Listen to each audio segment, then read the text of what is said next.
લૂંટ, અંધશ્રદ્ધા અને વૃદ્ધ દંપતીની હત્યા. પહેલા ઓસરીમાં સૂતેલા દંપતીના ચહેરા પર ધારિયાના ઘા ઝીક્યા, બાદમાં મહિલાના કાન અને પગના કાંડા કાપી ઘરેણાં લૂંટ્યા.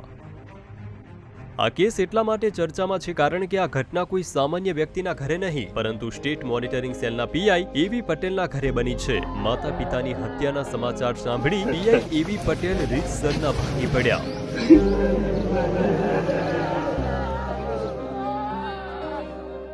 આખરે શું છે આ હત્યા પાછળનું સત્ય?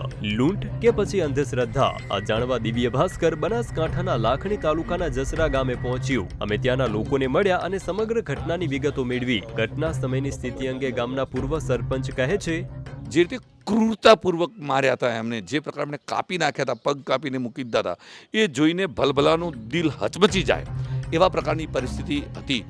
પોલીસે આ ગુનાના તમામ આરોપીને દબોચી લીધા છે અને આરોપી બીજું કોઈ નહીં પણ તેમના જ પાડોશમાં રહેતા ઈસમો નીકળ્યા.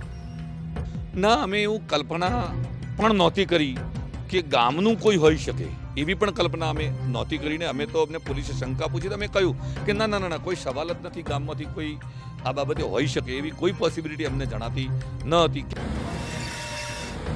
અને હદ તો ત્યારે થઈ જ્યારે આરોપીઓએ પોતે કંઈ કર્યું જ ન હોય તેવો ઢોંગ કર્યો. હત્યા કરીને આરોપીઓએ 2-3 દિવસ સુધી મૃતકના ઘરે લોકોને ચા પાણી આપ્યા. ઘટનાથી દુઃખી અને સ્મશાનેથી અગ્નિદાહ આપીને આવેલા પીઆઈને તેમના ઘરે ભોજન પણ કરાવ્યું. પણ પીઆઈને ક્યાં ખબર હતી કે જે લોકો તેમને જમાડી રહ્યા છે તે જ હત્યારા છે.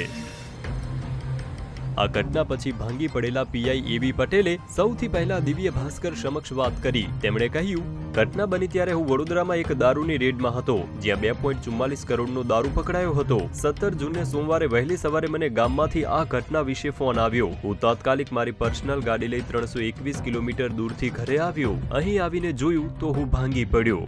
સુરેશ પટેલ, સામળ પટેલ, ઉમા પટેલ અને દિલીપ ઠાકોર આ ચારેય આરોપીઓમાંથી મુખ્ય આરોપી સુરેશ છે. સુરેશ પર ઘણું દેવું થઈ ગયું હતું, જેમાંથી બહાર નીકળવા અંધશ્રદ્ધાનો સહારો લીધો. સુરેશને એવી અંધશ્રદ્ધા હતી કે આવી વ્યક્તિને મારીને તેમના દાગીના લઈને વિધિ કરવામાં આવે તો વધુ ધન પ્રાપ્ત થઈ શકે.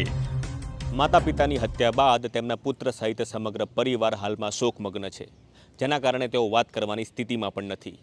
જસરા ગામથી દિવ્ય ભાસ્કર માટે Mitesh Parmar. Share and download કરો દિવ્ય ભાસ્કર એપ.